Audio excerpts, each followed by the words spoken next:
In this video, I'm going to show you how to fix Six Flags app not working. First, to resolve this issue, we will first head over to our device settings. From here, scroll down and tap on General.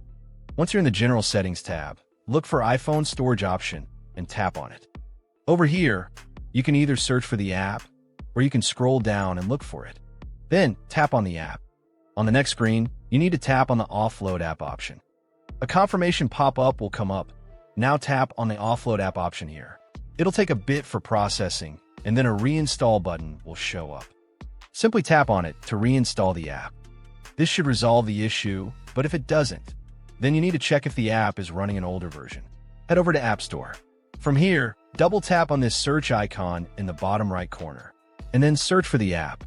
Once the app comes up in the search result, and if you see this update button right next to the app, simply tap on it to make sure you're running the latest version of the app. However, if you continue to encounter this issue, then you will need to completely reinstall the app, which usually resolves the problem. Head over to this screen the way we did before.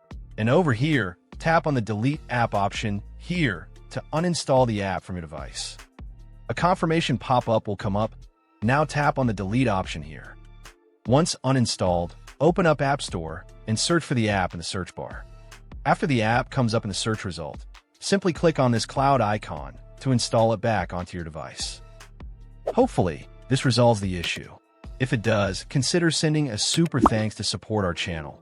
And also don't forget to hit the subscribe button. We'll see you in the next video.